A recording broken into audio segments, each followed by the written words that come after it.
ओम शांति। ओम शांति बाबा। आज 11 मई 2025 है और आज है दिन रविवार का। और रविवार के दिन मिलती है हमें परमपिता परमात्मा की अव्यक्त मुरली। और ये अव्यक्त मुरली मेरे बाबा मुझ आत्मा के लिए विशेष तौर पर देते हैं।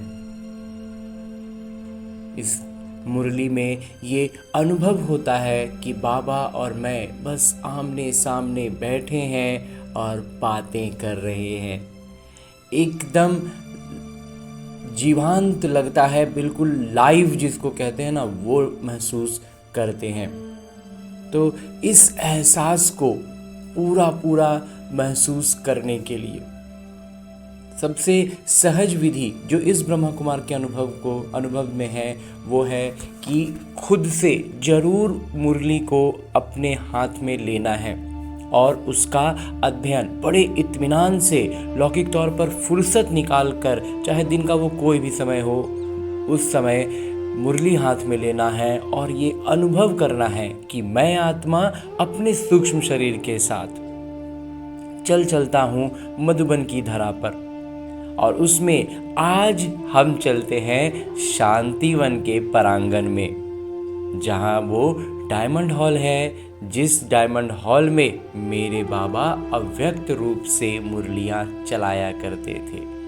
तो उस हॉल में मैं आत्मा अपने सूक्ष्म शरीर के साथ उपस्थित होता हूँ और एक अलग अनूठा अनुभव करता हूँ कि उस पूरे हॉल में एक बाबा अवतरित हुए हैं और एक मैं आत्मा अवतरित हुआ हूँ और बस हम दोनों बैठकर बातें करते हैं। तो इस जादुई बातचीत को, इस अनुभव को अनुभव करने के लिए अध्ययन करते हैं परमात्मा की ये अमूल्य अव्यक्त मुरली। इस अव्यक्त मुरली को परमात्मा ने यूं तो चलाया था 7 मार्च 2005 को, लेकिन आज भी ये मुझ आत्मा के हर एक संकल्पों का प्रतिक्रिया इसमें बाबा निहित करते हैं। ये भी तो मेरे बाबा का जादू ही है ना, तो इस जादू का अनुभव करते हैं। तो इस अव्यक्त मुरली में बाबा ने जो श्रीमत दी है वो है संपूर्ण पवित्रता का व्रत रखना और मैंपन को समर्पित करना ही शिव जयंती मनाना है। संपूर्ण पवित्रता का व्रत हमें छोड़ना नहीं है। भक्ति में जैसे हम खाने का, भोजन का व्रत रखते थे, इसमें बाबा कहते हैं पवित्रता का व्रत रखना है और मैंपन को पूरा समर्पित कर देना है। ऐसा अगर हम करते हैं तो हम हर दिन शिव जयंती मना रहे हैं।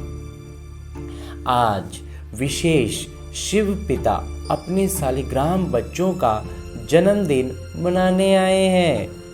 आप बच्चे बाबा का जन्मदिन मनाने आए हो और माता पिता बच्चों का जन्मदिन मनाने आए हैं, क्योंकि बाबा का बच्चों से बहुत प्यार है। बाबा अवतरित होते ही यज्ञ रचते हैं और यज्ञ में ब्राह्मणों के बिना यज्ञ संपन्न नहीं होता है। इसलिए ये जन्मदिन अलौकिक है, न्यारा और प्यारा है। ऐसा जन्मदिन जो बाबा और बच्चों का इकट्ठा हो, पिता और पुत्र का इकट्ठे हो, ये सारे कल्प में न हुआ है, न कभी हो सकता है। पिता है निराकार, एक तरफ निराकार है, दूसरी तरफ जन्म मनाते हैं। जब निराकार है तो फिर जन्म मना रहे, अवतरण मनाते हैं। तो एक ही शिव बाबा है जिनको अपना शरीर नहीं होता, इसलिए ब्रह्मा बाबा के तन में अवतरित होते हैं। ये अवतरित होना ही जयंती के रूप में मनाते हैं। उनका अवतरण जो हुआ ना, उसी को जयंती के नाम से मनाते हैं, जन्मदिन के नाम से मनाते हैं। तो आप सभी बाबा का जन्मदिन मनाने आए हो, वह अपना मनाने आए हो, दोनों का मनाने आए हैं बाबा। मुबारक देने आए हो व मुबारक लेने आए हो। ये साथ साथ का वायदा बच्चों से बाबा का है। ये बाबा ने हम बच्चों के साथ निभाने का वादा किया है, हमें उनका हाथ बस नहीं छोड़ना। अभी भी संगम पर कंबाइंड साथ है, एकदम कंबाइंड रूप में बाबा कहते हैं कि मैं तुम्हारे साथ हूँ। अवतरण भी साथ है, परिवर्तन करने का कार्य भी साथ है, और घर यानी परम धाम में चलने में भी साथ साथ है। ये है बाबा और बच्चों के प्यार का स्वरूप। बाबा कहते हैं यहाँ पर एकदम कंबाइंड रूप में साथ हैं, हर कार्य में साथ हैं, परिवर्तन का कार्य साथ में, और फिर परमधाम चलेंगे भी साथ साथ। ये उसी का स्वरूप है हमारा ये ब्राह्मण जीवन। शिव जयंती भगत भी मनाते हैं, लेकिन वो सिर्फ पुकारते हैं, गीत गाते हैं। आप पुकारते नहीं, आपका मनाना अर्थात समान बनना। हम परमात्मा का शिव जयंती जो मना रहे हैं, मतलब हम उनके समान बन रहे हैं, सिर्फ गीत नाद नहीं कर रहे। मनाना अर्थात सदा उमंग उत्साह से उड़ते रहना, इसलिए इसको उत्सव कहते हैं। उत्सव का अर्थ ही है उत्साह में रहना, तो सदा उत्सव अर्थात उत्साह में रहने वाले हो ना। हाँ जी बाबा, सदा है या कभी कभी है? नहीं बाबा, सदा उत्साह में है। अब वैसे देखा जाए तो ब्राह्मण जीवन का श्वास ही है उमंग उत्साह। श्वास है, बाबा कहते हैं ये उमंग और उत्साह जो है ना, ये ब्राह्मण जीवन का श्वास है। अगर ये नहीं तो मतलब हम ब्राह्मण नहीं। इस बात पर हमें बहुत ज़्यादा ध्यान देना है। जैसे श्वास के बिना रह नहीं सकते हैं, ऐसे ब्राह्मण आत्माएं उमंग उत्साह के बिना ब्राह्मण जीवन में रह नहीं सकते। फिर वो ब्राह्मण जीवन में नहीं है, इसका मतलब है अगर उमंग उत्साह नहीं है तो। ऐसे अनुभव करते हो ना। देखो, विशेष जयंती मनाने के लिए कहाँ कहाँ से दूर दूर से भाग करके आए हैं। माता पिता को अपने जन्मदिन की इतनी खुशी नहीं है, माता पिता को अपने जन्मदिन की इतनी खुशी नहीं है जितना बच्चों के जन्मदिन की है।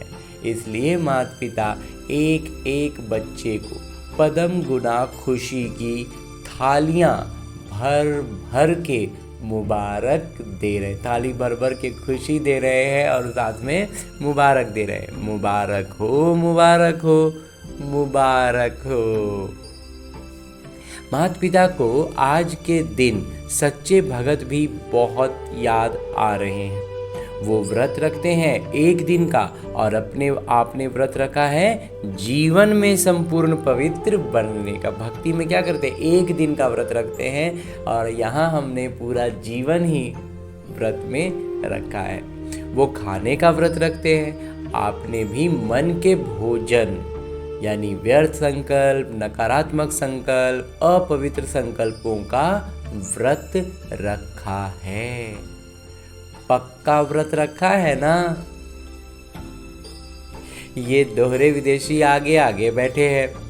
ये कुमार बोलो, कुमारों ने व्रत रखा है? पक्का, कच्चा नहीं। माया सुन रही है, सब झंडियां हिला रहे हैं ना, तो माया देख रही है, झंडियां हिला रहे हैं। जब व्रत रखते हैं पवित्र बनना ही है, तो व्रत रखना अर्थात श्रेष्ठ वृत्ति बनाना। तो माया भी देख रहा है ना कि बहुत चैलेंज दे रहा है, बहुत होशियार बन रहा है, जो कहते हैं ना लौकिक भाषा में ज़्यादा होशियार बन रहा है। तो वैसे ही माया उसी नज़र से हमें देख रहा है कि अच्छा बहुत ज़्यादा कह रहा है कि हम व्यर्थ नहीं कर रहे हैं, नकारात्मक नहीं कर रहे हैं। वो लेके आएगा अपना रूप बदल के बहुत फिर से। तो बाबा कहते हैं लेकिन हमें क्या करना है? व्रत रखना है, मतलब श्रेष्ठ वृत्ति बनानी है। जो जैसी वृत्ति होती है, तो जैसी वृत्ति होती है वैसी ही दृष्टि कृति स्वतः ही बन जाती है। वृत्ति जैसी होगी दृष्टि वैसी जाएगी। हमारा नज़रिया बदलता है, वैसा नज़रिया हो जाता है, और जैसा हमारा नज़रिया होगा हमारा कर्म भी उसी अनुसार होगा ना। तो ऐसा व्रत रखा है ना। पवित्र शुभ वृत्ति, पवित्र शुभ दृष्टि।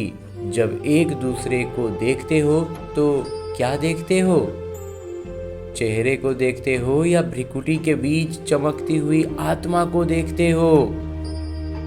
कोई बच्चे ने पूछा कि जब बात करना होता है, काम करना होता है, तो चेहरा को देख करके ही बात करनी पड़ती है, आंखों की तरफ ही नजर जाती है। हमारी आदत क्या, किसी की आंखों में देख करके हम बात करते हैं। तो किसी बच्चे ने कहा कि आंखों की तरफ ही नजर जाती है, तो कभी कभी चेहरा को देख करके थोड़ा वृत्ति बदल जाती है। फिर चेहरा जैसा रहेगा उसके अनुसार हमारा संस्कार ऐसा है कि चेहरा के अनुसार हमारा बदल जाता है टोन। माता पिता कहते हैं आंखों के साथ साथ भ्रिकुटी भी है, तो भ्रिकुटी के बीच आत्मा को देख बात नहीं कर सकते हैं। जब आंखों में देखते हैं तो पापा कहते हैं आंखों के बीच में ही तो भ्रिकुटी है ना, भ्रिकुटी को देख करके बात करनी चाहिए। अभी माता पिता सामने बैठे बच्चों के आंखों में देख रहे हैं या भ्रिकुटी में देख रहे हैं, मालूम पड़ता है? साथ साथ ही तो है। बाबा कहते हैं साथ ही तो है। ना आंखों में देखेंगे तो दृष्टि देंगे और भ्रिकुटी में देखेंगे तो हमारी आत्मा को देखेंगे। तो चेहरा में देखो, लेकिन चेहरे में भ्रिकुटी में चमकता हुआ सितारा देखो। बाबा कहते हैं चेहरा तो देख के ही बात करनी है, चेहरा ही देखना है, लेकिन हमारी नज़र उसमें, उस पूरे चेहरे में, उस भ्रिकुटी में होगी। ये तो ये व्रत लो। तो बाबा कह रहे हैं तो क्या करना है, ये व्रत लेना है।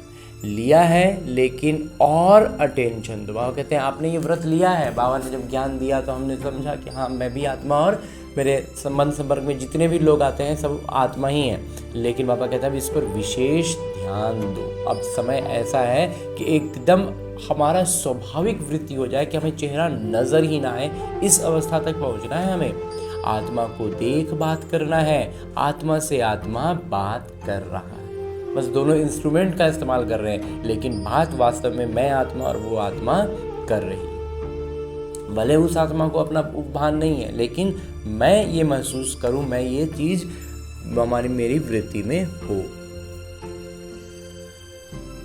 आत्मा देख रहा है तो आत्मा बात कर रही है, आत्मा देख रहा है, तो वृत्ति सदा ही शुभ रहेगी। जब आत्मा आत्मा का बात रहेगा ना तो हमारी वृत्ति अपने आप शुद्ध रहेगी। और साथ साथ दूसरा फायदा है, जैसी वृत्ति वैसा वायुमंडल बनता है। बाबा कहते हैं और इसका साइड इफेक्ट क्या आएगा कि वायुमंडल वैसा ही बनेगा। जितना हम श्रेष्ठ अवस्था में रहेंगे, हमारी वृत्ति बिगड़ेगी नहीं तो वायुमंडल भी बिगड़ेगा नहीं। वायुमंडल श्रेष्ठ बनाने से स्वयं के पुरुषार्थ के साथ साथ सेवा भी हो जाती है। बाबा कहते हैं जब वायुमंडल श्रेष्ठ बनता है ना तो स्वयं का तो पुरुषार्थ हुआ ही, साथ साथ सेवा भी हो गई, तो दोहरा फायदा हुआ ना, है ना?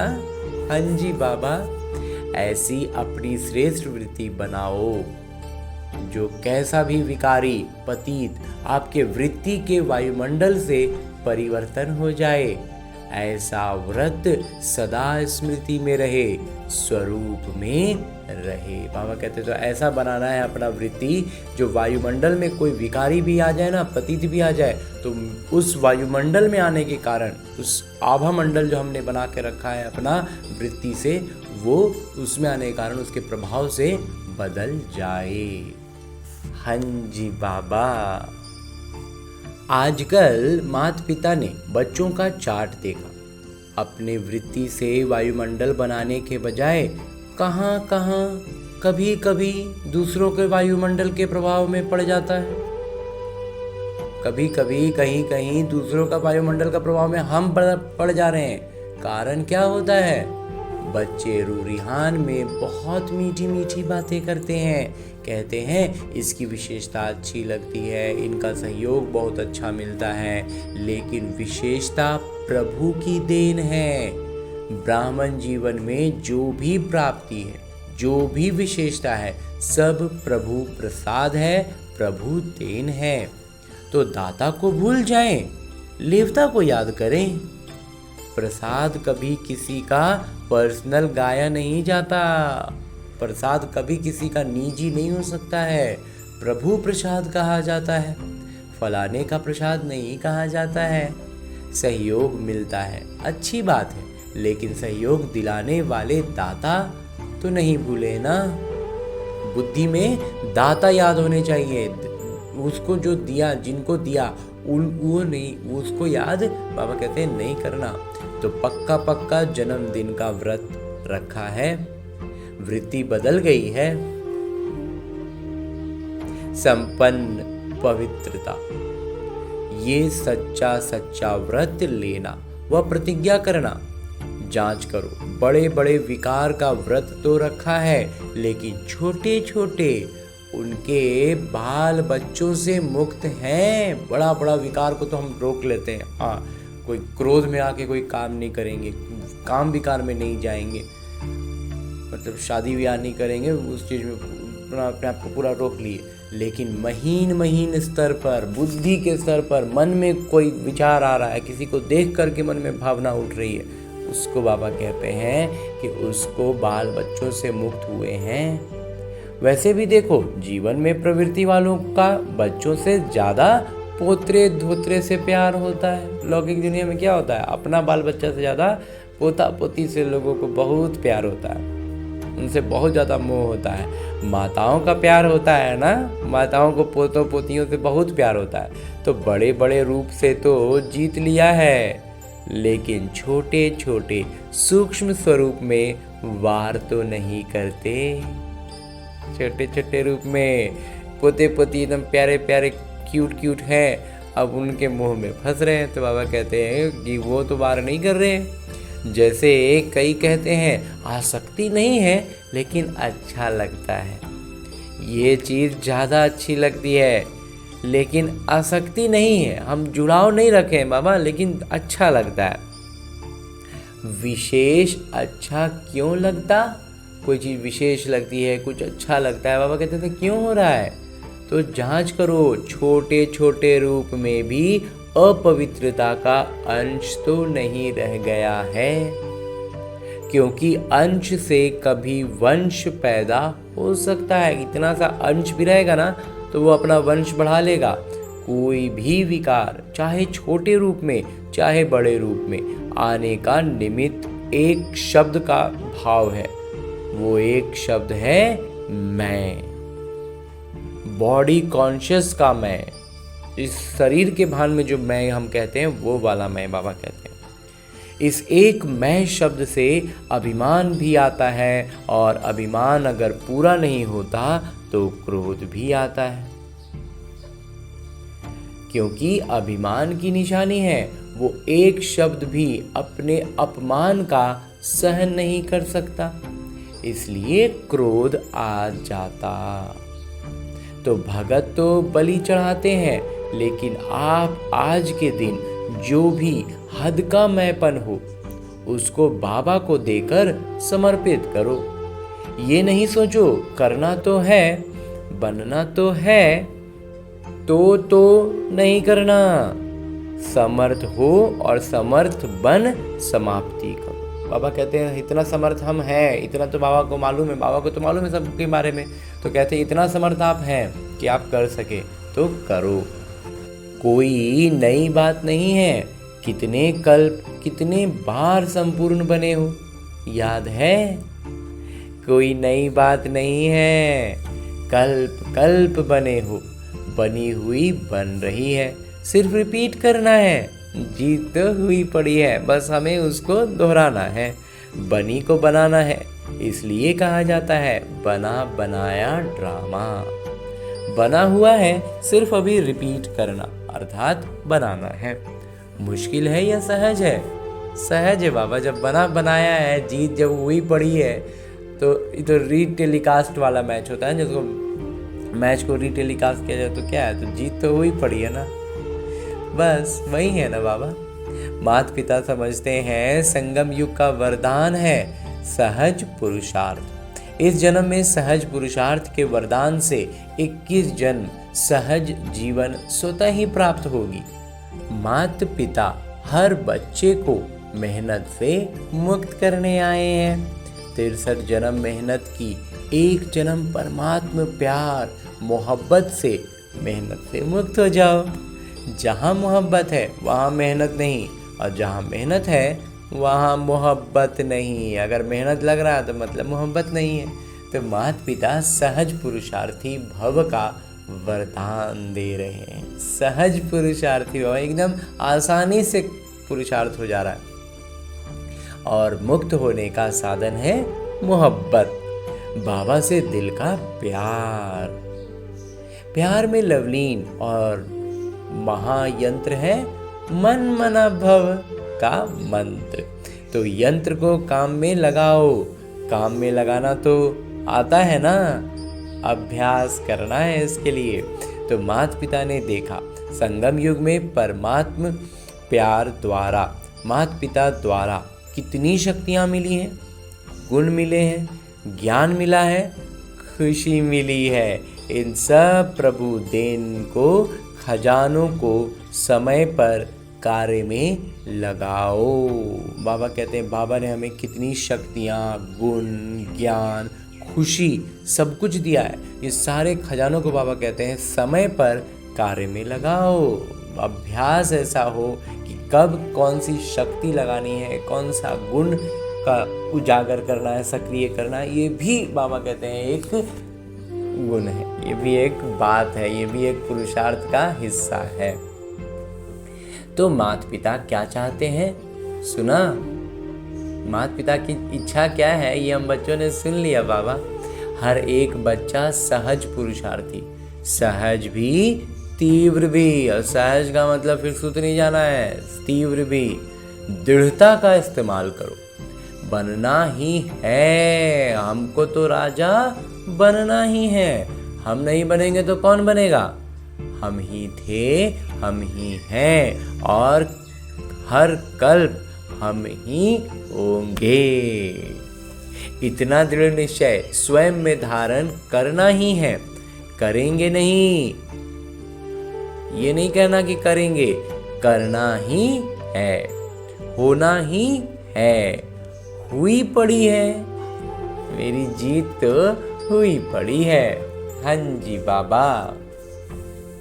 माता पिता देश विदेश के बच्चों को देख खुश है, लेकिन सिर्फ आप सामने सम्मुख वालों को नहीं देख रहे हैं, चारों ओर के देश और विदेश के बच्चों को देख रहे हैं। ज़्यादातर जहाँ तहाँ से जन्मदिन की मुबारकें आई हैं, कार्ड भी मिले हैं, ईमेल भी मिले हैं, दिल का संकल्प भी मिला है। बाबा भी बच्चों के गीत गाते हैं। आप लोग गीत गाते हो ना, हम लोग बाबा के लिए गीत गाते हैं, तो बाबा हम बच्चों के लिए गीत गा रहे हैं। बाबा आपने कर दी कमाल, तो बाबा भी गीत गाते हैं, मीठे बच्चों ने कर दी कमाल। माता पिता सदा कहते हैं कि आप तो सम्मुख बैठे हो, लेकिन दूर वाले भी माता पिता के दिल पर बैठे हैं। आज चारों ओर बच्चों के संकल्प में है, मुबारक हो, मुबारक हो, मुबारक हो। पिता पुत्र दोनों का जन्मदिन मुबारक हो। बाबा को भी, हम बच्चों को भी बाबा देते हैं। तो माता पिता के कानों में आवाज़ पहुंच रहा है और मन में संकल्प पहुंच रहे हैं। जो लौकिक रीति से हम कह रहे हैं ना, तो वो लौकिक में जो अवतरित हुए बाबा, तो उस रीति से कान से सुन रहे हैं, और जो संकल्प हम करते हैं वो तो सीधा सीधा परमात्मा तक पहुंचते ही हैं। तो ये निमित्त कार्ड है, पत्र है, लेकिन बहुत बड़े हीरे से भी ज़्यादा मूल्यवान गिफ्ट है। बाबा कहते हैं लौकिक रीति से क्या है, कार्ड है, पत्र है, लेकिन बाबा उसको हीरे से भी ज़्यादा मूल्यवान तोहफा मान रहे हैं, उतना मान दे रहे हैं। सभी सुन रहे हैं, हर्षित हो रहे हैं। तो सभी ने अपना जन्मदिन मना लिया, चाहे 2 साल का हो, चाहे 1 साल का हो, चाहे 1 सप्ताह का हो, लेकिन यज्ञ की स्थापना का जन्मदिन है। तो सभी ब्राह्मण यज्ञ निवासी तो हैं ही, इसलिए सभी बच्चों को बहुत बहुत दिल का याद प्यार भी है, दुआएं भी हैं। सदा दुआओं में ही पलते रहो, उड़ते रहो। दुआएं देना और दुआएं लेना सहज है ना? सहज है? जो समझते हैं सहज है वो हाथ उठाओ, झंडियां हिलाओ। तो दुआएं छोड़ते तो नहीं, सबसे सहज पुरुषार्थी है दुआएं देना, दुआएं लेना। बाबा कहते हैं सबसे सहज अगर पुरुषार्थ कोई है तो वो है दुआएं देना और दुआएं लेना। दूसरों के प्रति हमेशा शुभ भावना रखना, इसमें योग भी आ जाता, ज्ञान भी आ जाता, धारणा भी आ जाती, सेवा भी आ जाता। चारों ही सब्जेक्ट आ जाती है दुआएं देने और लेने में। बाबा इतना जबरदस्त आज कहते हैं दुआएं देना और दुआएं लेने में क्या है, योग लग गया। तब तो हम उसको आत्मा समझे और दिए तो वो हो गया दुआ, योग हो गया। ज्ञान, हमको ये ज्ञान मिला है, इस ज्ञान को हम स्मृति में रखे हैं तब तो हम ऐसा कर पाए, तो ज्ञान भी हो गया। हम धारण किया, हमने खाली ज्ञान लेके छोड़ा नहीं, इस दुआ देने के कार्य को हम कर रहे हैं, मतलब हमारे अंदर वो धारणा है, वो ज्ञान भीतर चला गया है, तब तो हम ऐसा कर रहे हैं, तो धारणा भी हो गई। और दूसरों को हमने दुआ दिया, उसका कल्याण किया, तो सेवा भी हो गई। इस तरह से बाबा कहते हैं चारों ही सब्जेक्ट दुआ देने और लेने में आ जाता है। तो दोहरे विदेशी दुआएं देना और लेना सहज है ना? सहज है? 20 साल वाले जो आए हैं वो हाथ उठाओ। आपको तो 20 साल हुए हैं, लेकिन माता पिता आप सबको पदम गुना मुबारक दे रहे हैं। कितने देशों से आए हैं? 69 देशों के। मुबारक हो, 69वां जन्मदिन मनाने के लिए 69 देशों से आए हैं। कितना अच्छा है। आने में तकलीफ तो नहीं हुई ना? सहज आ गए ना? जहां मोहब्बत है वहां कुछ मेहनत नहीं। तो आज का विशेष वरदान क्या याद रखेंगे? सहज पुरुषार्थी का तो बाबा ने आज दिया है। सहज पुरुषार्थी, सहज कार्य जल्दी जल्दी किया ही जाता है। और बाबा कहते हैं जो सहज कार्य होता है वो कैसे किया जाता है? जल्दी जल्दी। तो तीव्र पुरुषार्थी भी तो बोला था ना बाबा ने। तो मेहनत का काम मुश्किल होता है ना, तो समय लगता है। तो सभी कौन हो? सहज पुरुषार्थी। बोलो, याद रखना, अपने देश में जाके मेहनत में नहीं लग जाना। अब यहाँ पर तो बाबा ने याद दिला दिया, अपना जगह में गए फिर मेहनत करने लगे। अगर कोई मेहनत का काम आवे भी तो दिल से कहना बाबा, मेरे बाबा, तो मेहनत खत्म हो जाएगी। अच्छा, मना लिया? बाबा ने भी मना लिया, आपने भी मना लिया। अच्छा, अभी एक क्षण में अभ्यास कर सकते हो? कर सकते हो ना?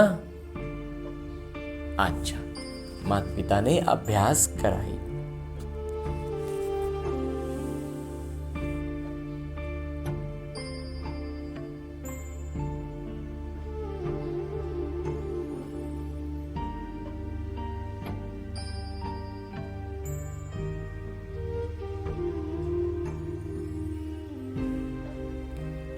अच्छा, चारों ओर के सदा उमंग उत्साह में रहने वाले श्रेष्ठ बच्चों को, सदा सहज पुरुषार्थी संगम युग के सर्व वरदानी बच्चों को, सदा बाबा और मैं आत्मा, इसी स्मृति से मैं बोलने वाले, मैं आत्मा के लिए मैं बोल सकते हैं, मैं आत्मा सदा सर्व आत्माओं को अपनी वृत्ति से वायुमंडल का सहयोग देने वाले ऐसे सर्वशक्तिवान बच्चों को माता पिता का याद, प्यार, दुआएं, मुबारक और नमस्ते।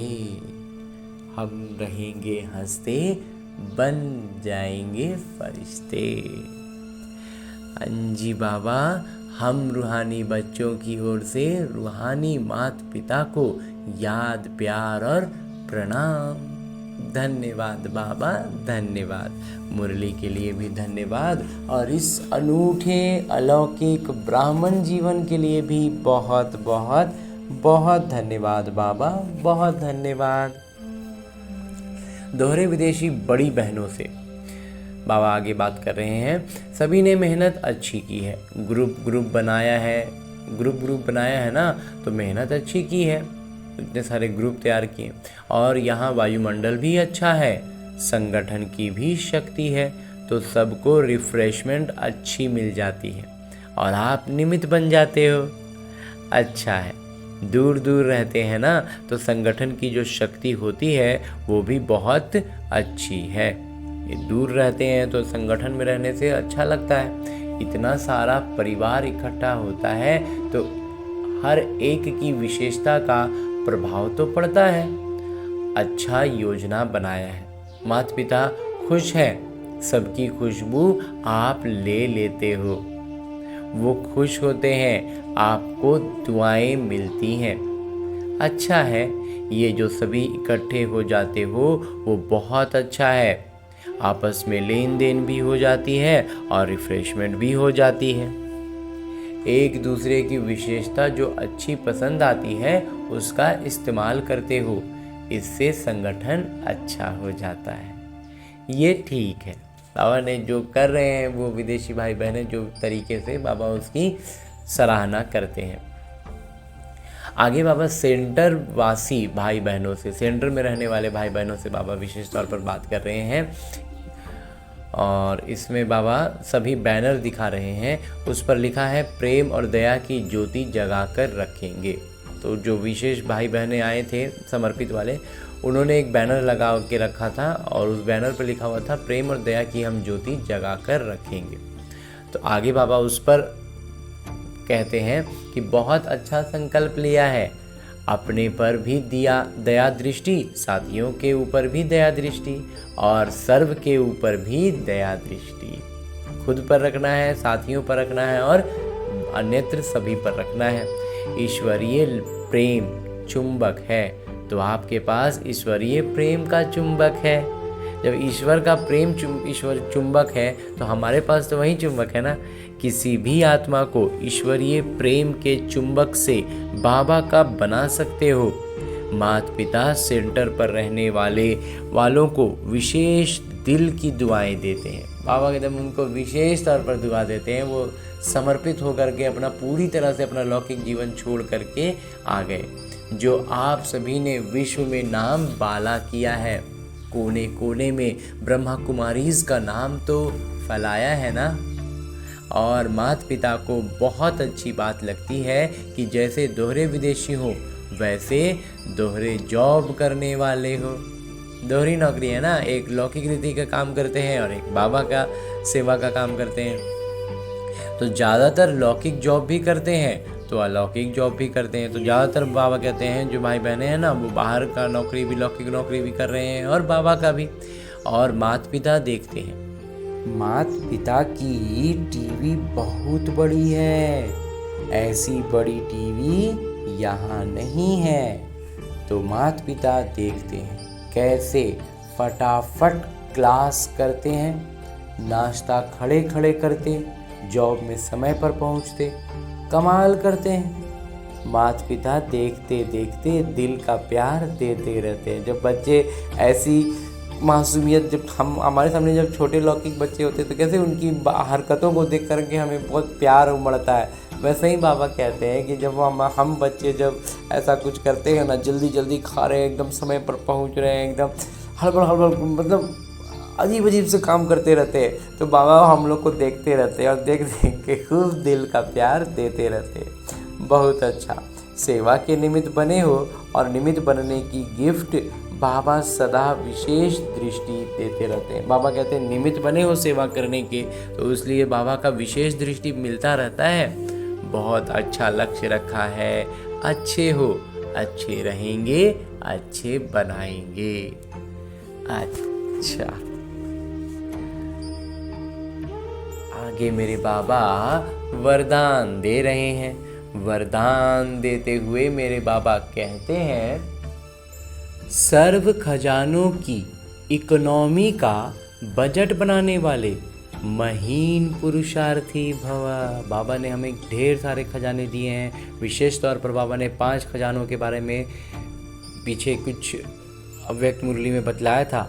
समय का खजाना, संकल्पों का खजाना, गुणों का खजाना, ज्ञान का खजाना और शक्तियों का खजाना। तो इन जो सारे खजाने हैं इनका इकोनॉमी करनी है, इनको बचाना है, इनको बढ़ाना है और इसके लिए बजट बनाना है। और ये सब कुछ कैसे कर पाएंगे? बहुत महीन बाबा कहते हैं पुरुषार्थ करना होगा इसके लिए, जो कि एक तो ज्ञान के मंथन से और दूसरा लौकिक जीवन के अभ्यास से आता है।